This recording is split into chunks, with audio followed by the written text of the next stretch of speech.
मैं engineer Anil Kumar Singh, lecturer in civil engineering, RBS polytechnic Bijpuri Agra से 4th semester का सेकंड ईयर का सिविल इंजीनियरिंग ब्रांच का सब्जेक्ट हाईवे इंजीनियरिंग का टॉपिक रोड ज्योमेट्रिक्स का यूनिट 2 का लेक्चर 3 आज पढ़ाने जा रहा हूँ। हमको आज पढ़ना है दर्श दूरी। रोग दर्श दूरी। दर्श दूरी 4 प्रकार की होती है। रोग दर्श दूरी यानी कि स्टॉपिंग साइड डिस्टेंस, पारक दर्श दूरी क्रॉसिंग साइड डिस्टेंस, प्रतिक्रमण दर्श दूरी ओवरटेकिंग साइड डिस्टेंस, और चौथी होती है लेटरल साइड डिस्टेंस। सर्वप्रथम अपन को पढ़ना है रोग दर्श दूरी या न्यूनतम दर्श दूरी। किसी वाहन को सहज अविकल्प चाल से चलते हुए सामने सड़क पर किसी बाधा या अन्य वाहन को उपस्थित देखकर रुकने या टक्कर से बचने के लिए जो सड़क दूरी चाहिए उसे रोग दर्श दूरी और सुरक्षित रोग दूरी कहते हैं। इसे नॉन पासिंग डिस्टेंस भी कहते हैं या न्यूनतम दर्श दूरी भी कहते हैं। दर्श दूरी के लिए ड्राइवर की आंख की ऊंचाई सड़क तल से 1.2 मीटर ऊपर ली जाती है और बाधा की ऊंचाई न्यूनतम 15 सेंटीमीटर होनी चाहिए। एकल लेन वाली सड़क के लिए विपरीत दिशा से आने वाले वाहनों के लिए को टक्कर से पहले रुकने के लिए स्टॉपिंग दूरी सामान्य दर्श दूरी से दोगुनी होनी चाहिए। क्षैतिज वक्रों पर सड़क के भीतरी किनारे से सटी भूमि को दृष्टि बाधा से मुक्त रखना चाहिए ताकि न्यूनतम रोग दूरी बनी रहे। वाहनों की विभिन्न गति के लिए रोग दर्श दूरी IRC के अनुसार टेबल में दी गई है। सारणी देखने पर ज्ञात होगा कि वाहन की गति बढ़ने पर सड़क की अविकल्प गति के अनुसार रोग दर्श दूरी उपलब्ध न हो सके वहाँ पे स्पीड लिमिट का पट्टा लगा देना चाहिए। रोग दर्श दूरी अविकल्प चाल 20 के लिए न्यूनतम रोग दूरी 20 मीटर होनी चाहिए। 25 किलोमीटर पर घंटा के लिए 25 किलोमीटर होनी चाहिए। 30 के लिए 30 किलो 40 के लिए 45, 50 के लिए 60 के लिए 80, इस तरह से ये दे रखी है। इसके बाद आता है पारक दर्श दूरी। पारक दर्श दूरी क्या है? एकल लेन वाली सड़क पर जब विपरीत दिशा में आने वाले वाहन एक दूसरे को पार्श्व से क्रॉस करते हैं तो दोनों वाहन चालकों को अपने अपने वाहनों की गति नियंत्रित करके उनके बाएं पहिए बर्म पर उतारने पड़ते हैं। क्रॉस करने के बाद वह पुनः सड़क पेमेंट पर आ जाते हैं। वाहन की चाल कम करने तथा दूसरे वाहन को पार करने के लिए आवश्यक दूरी को पारक दर्श दूरी कहलाती है। प्रतिक्रमण दर्श दूरी। प्रतिक्रमण दर्श दूरी क्या है? जब किसी तेज गति वाले वाहन ने अपने आगे मंद गति से चलने वाले वाहन को सामने से आने वाले वाहन को बिना बाधा पहुंचाए पार करना पड़ता है तो इसके लिए आवश्यक दर्श दूरी को हम प्रतिक्रमण दर्श दूरी कहते हैं। बगैर डिवाइडर वाली 2 लेन वाली सड़कों के लिए प्राय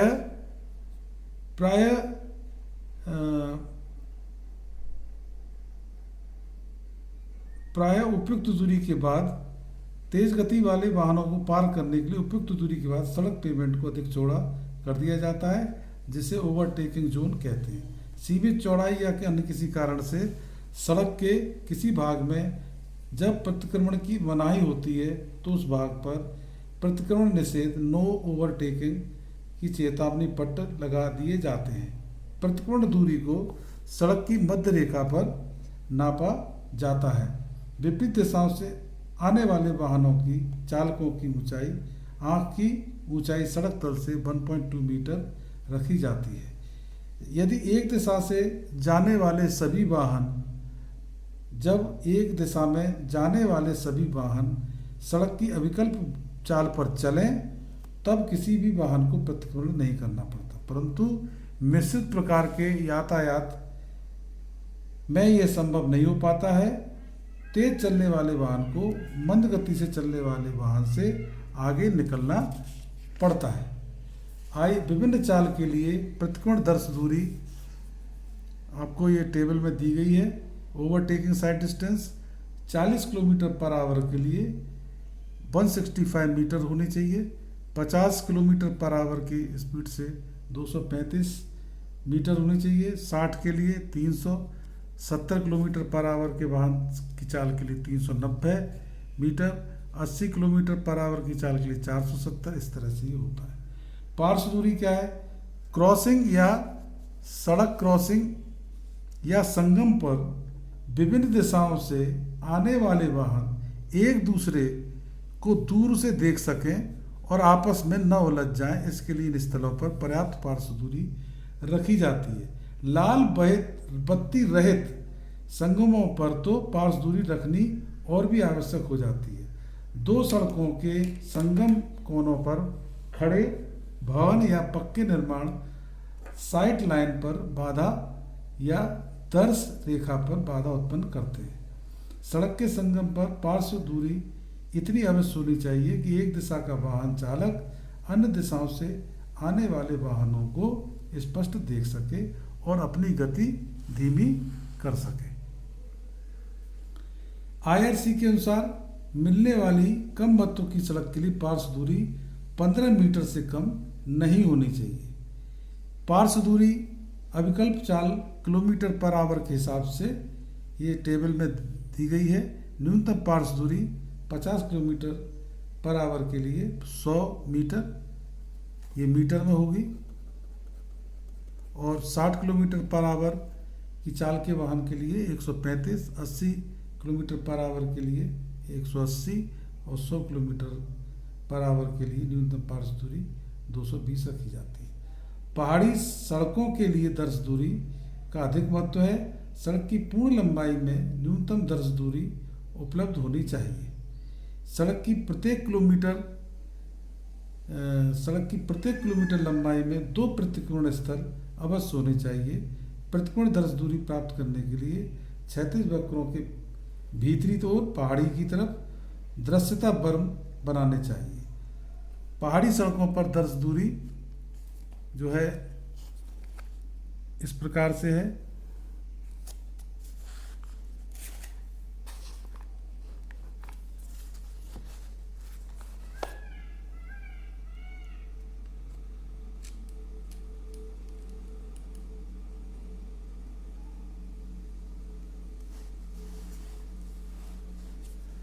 पहाड़ी सड़कों पर दर्श दूरी फॉर हिल रोड्स, रोग दर्श दूरी 20 किलोमीटर पर आवर के लिए 20 मीटर, 30 किलोमीटर के लिए 35 मीटर, 40 किलोमीटर पर आवर के लिए 50 मीटर। इस तरह से प्रतिक्रमण दर्श दूरी भी दी हुई है।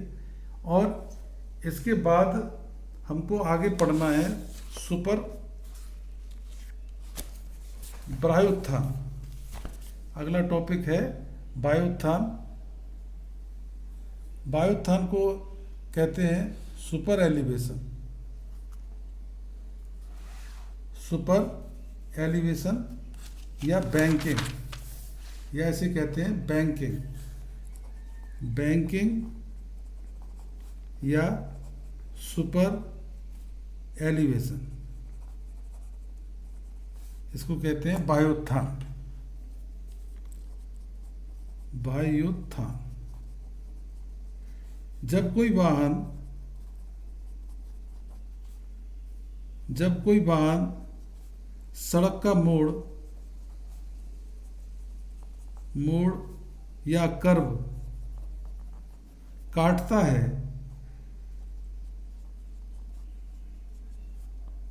तो इस पर बाहरी बल लगता है, बाहरी बल लगता है, और जो वाहन को जो वाहन को अस्थिर करता है, जो वाहन को अस्थिर करता है और इसे यानी कि वाहन को बाहर की ओर, बाहर की तरफ धक्का देता है, धक्का देता है। इस बल को अपकेंद्रीय बल या सेंट्रीफुगल फोर्स कहते हैं।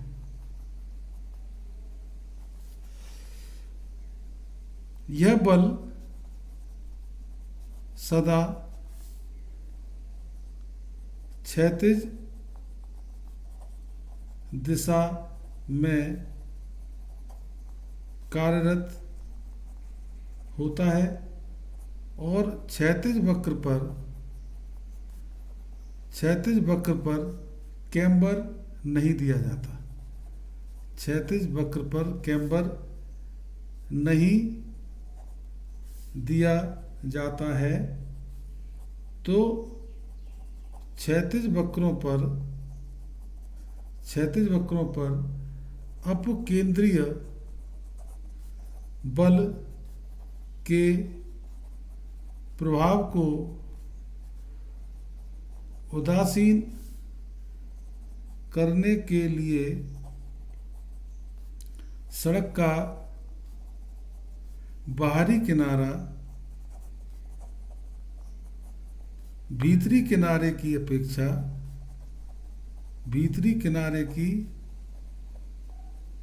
अपेक्षा कुछ ऊपर उठा दिया जाता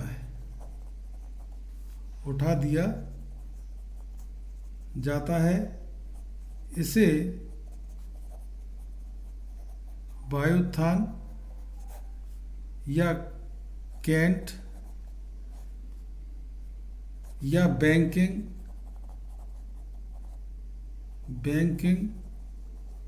कहते हैं।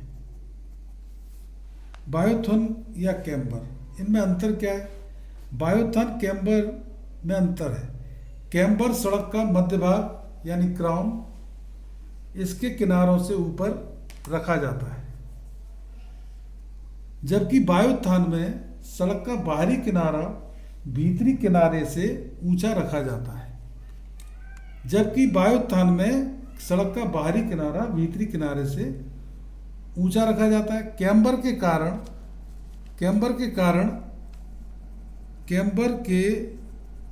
कारण सड़क का पानी या वर्षा का पानी सड़क के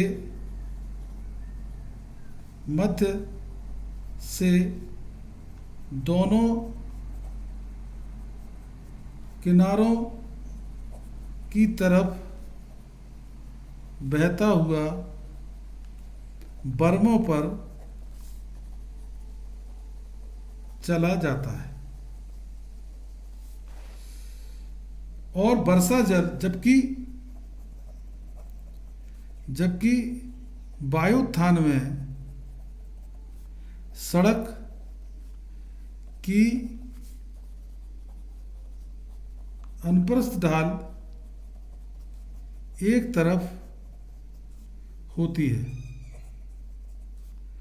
और वर्षा जल बाहरी यानी कि ऊंचे किनारे से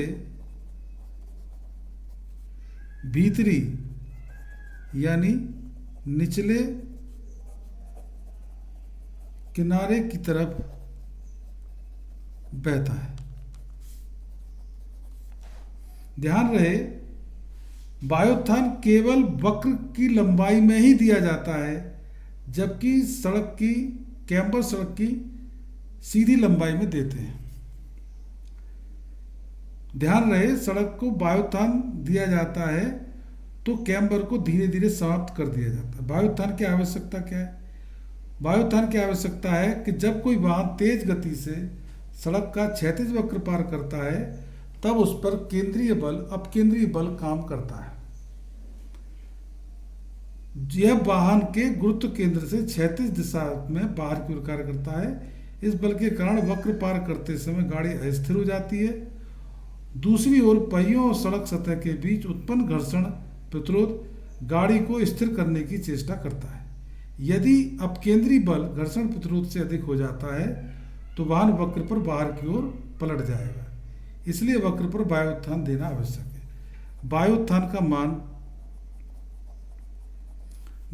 का मान ज्ञात करने के लिए बाहरी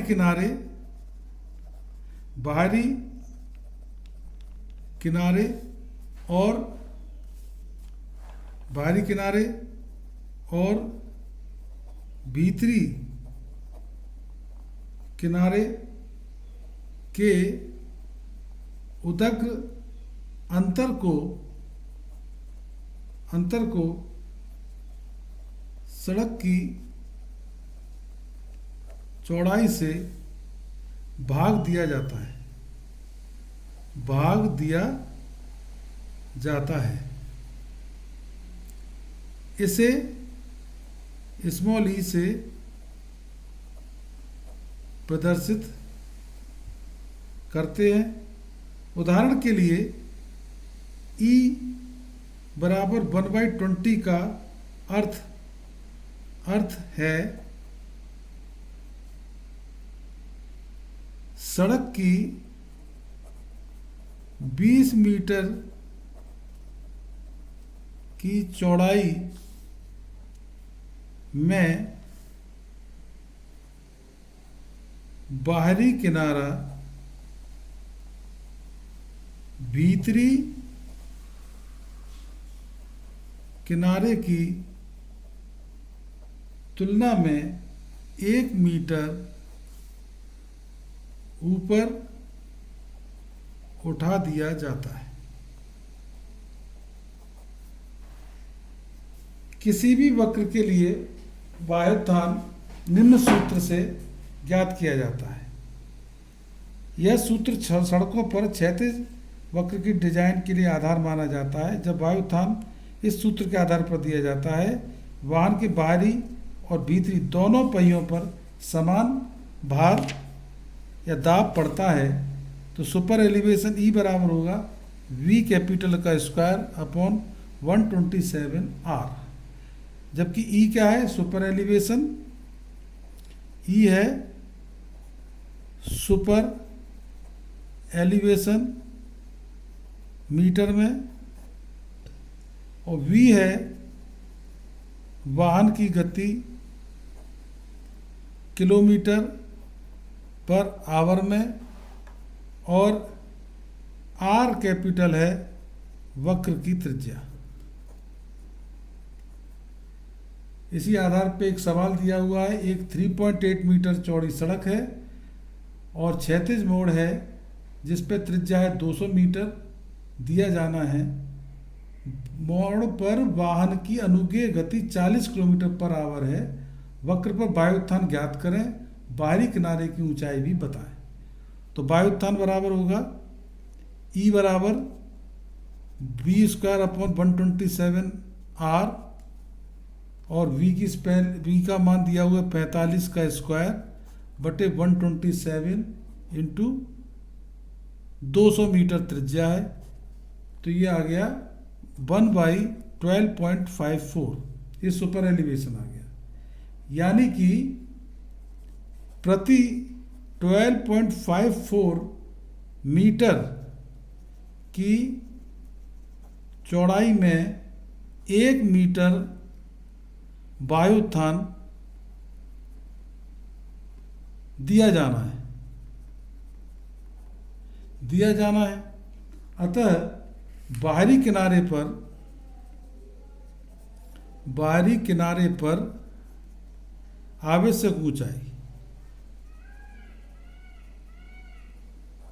ऊंचाई ये बराबर हो जाएगी 1/12.54, और उसकी सड़क की चौड़ाई कितनी है 3.8 का गुणा कर देंगे 0.31 मीटर। Okay, bye.